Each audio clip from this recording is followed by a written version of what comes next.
Bismillahirrahmanirrahim. Assalamualaikum warahmatullahi wabarakatuh. Rabbi shrah li sadri wa yassir li amri wahlul 'uqdatam min lisani yafqahu qawli.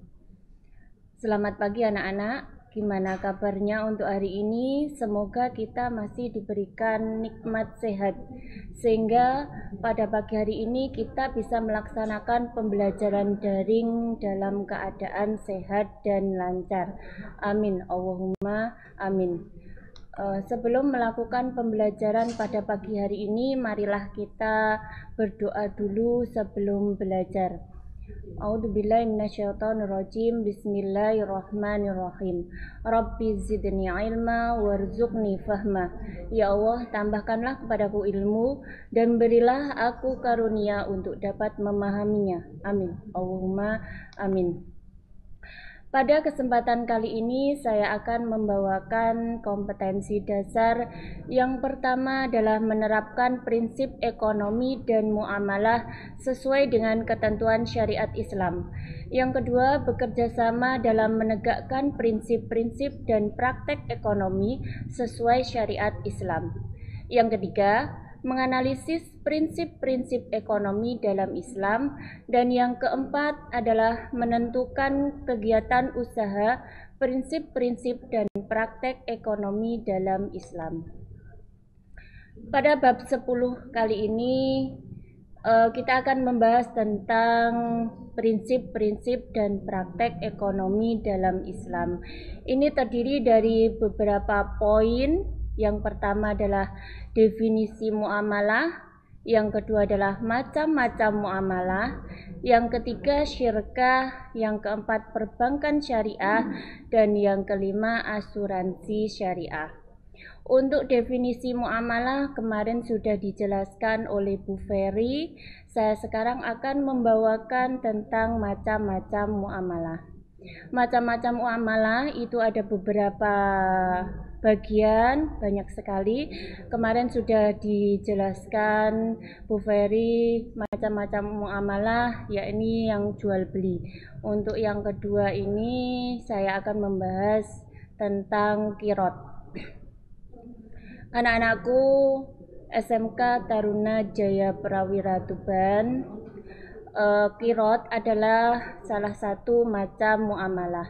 Pengertian kirot secara epistemologi berasal dari bahasa Arab, yakni korodo yakrodu, yang artinya adalah meminjam.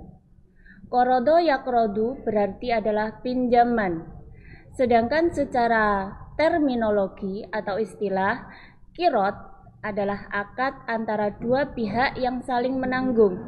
Salah satu pihak yang disebut adalah sohibul mal menyerahkan hartanya kepada pihak lain yang disebut mukrid untuk diperdagangkan dengan bagian yang telah ditentukan dari keuntungan, setengah atau sepertiga dengan syarat-syarat yang telah ditentukan. Bentuk ini menegaskan kerjasama dengan kontribusi 100% modal dari pemilik modal dan keahlian dari pengelola. Akad kirot disebut juga dengan mudhorobah.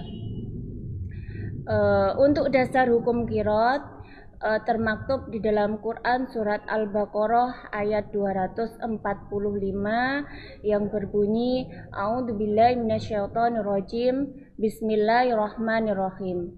Man dzalladzi yuqridullaha qardan hasanan fayudha'ifahu lahu ad'afan katsirah. Wallahu yaqbidu wa yabsutu wa ilaihi turja'un. Yang artinya, barang siapa meminjami Allah dengan pinjaman yang baik, maka Allah melipat gandakan gantinya kepadanya dengan banyak. Allah menahan dan melapangkan rizki dan kepadanya lah kamu dikembalikan. Ya, untuk rukun dan syarat kirot. Rukun kirot ada beberapa, ada 5, yakni yang pertama adalah pemilik barang yang menyerahkan barangnya yang disebut sohibul mal. Yang kedua, orang yang bekerja, yaitu pengelola yang disebut mukrid. Yang ketiga adalah akad kirot.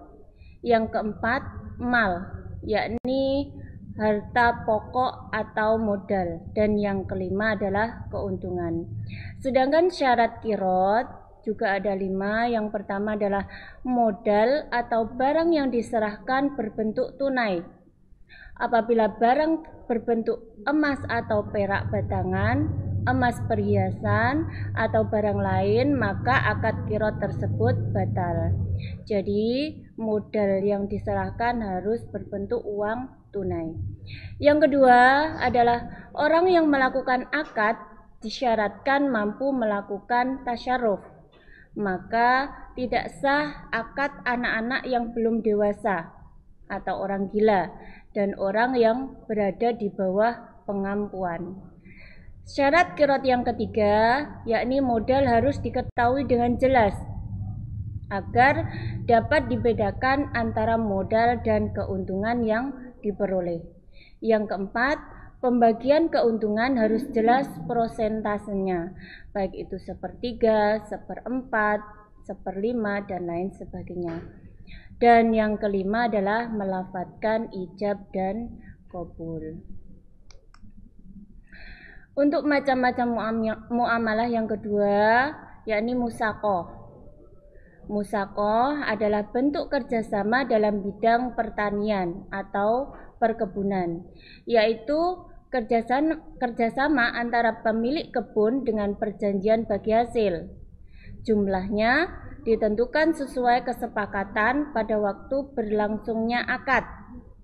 Musaqah merupakan salah satu cara mengentaskan kemiskinan dan memeratakan penghasilan. Dengan sistem musaqah, orang yang berakad sama-sama mendapatkan keuntungan. Adapun rukun musaqah yaitu ada 3. Yang pertama adalah pihak yang berakad. 2 pihak yang berakad harus memenuhi syarat, yaitu baligh, berakal, dan merdeka. Dan yang kedua adalah masa perjanjian. Masa perjanjian ditentukan menurut waktu kegiatan panen. Dan yang ketiga adalah hasil. Besaran hasil yang dibagikan harus ditentukan saat terjadinya akad, baik itu 1/3 maupun 1/4 menurut kesepakatan bersama. Untuk yang ketiga adalah muzaroah. Muzaroah adalah kerjasama antara pemilik tanah, sawah atau ladang, dan penggarap tanah dengan cara bagi hasil menurut kesepakatan. Benih yang digunakan berasal dari penggarap sawah. Adapun rukun muzaroah, yakni yang pertama pemilik kebun dan penggarap, keduanya harus orang yang berakal dan baligh. Yang kedua, benih yang akan ditanam harus jelas dan menghasilkan. Yang ketiga, lahan merupakan lahan yang menghasilkan, jelas batas-batasnya dan diserahkan sepenuhnya kepada penggarap. Untuk yang keempat, bagi hasil. Pembagian hasil untuk masing-masing harus jelas besarannya. Misalnya setengah, 1/3, 1/4, dan sebagainya. Yang kelima adalah jangka waktunya harus jelas menurut kebiasaan. Yang keempat, sistemnya adalah mukhabarah. Mukhabarah adalah kerjasama antara pemilik tanah, sawah atau ladang, dan penggarap tanah dengan cara bagi hasil menurut kesepakatan. Benih yang digunakan berasal dari pemilik tanah. Adapun rukun mukhabarah yaitu ada 5. Yang pertama adalah pemilik kebun dan penggarap. Keduanya harus orang yang berakal dan baligh. Yang kedua, benih yang akan ditanam harus jelas dan menghasilkan. Yang ketiga, lahan merupakan lahan yang menghasilkan, jelas batas-batasnya dan diserahkan sepenuhnya kepada penggarap. Yang keempat, bagi hasil. Pembagian hasil untuk masing-masing harus sama besarannya. Misalnya setengah, 1/3, 1/4, dan lain sebagainya. Untuk yang kelima, Jangka waktunya harus jelas menurut kebiasaan. Dari keempat tadi kita bisa membedakan atau ada kesamaan dan perbedaan dari keempat tadi, bisa kita jelaskan dari sini. Sudah saya kelompokkan, yakni yang pertama adalah kirot. Kirot itu juga disebut mudorobah. Kerjasamanya berupa perdagangan. Untuk modalnya 100% dari pemilik modal berbentuk tunai. Jadi keuntungannya juga menurut kesepakatan bersama. Jadi keahlian murni dari pengelola dan modal murni dari pemilik modal tersebut 100%. Untuk yang kedua adalah musakoh. Musakoh itu kerjasama dalam bidang pertanian atau perkebunan. Modalnya tanamannya adalah sudah ada.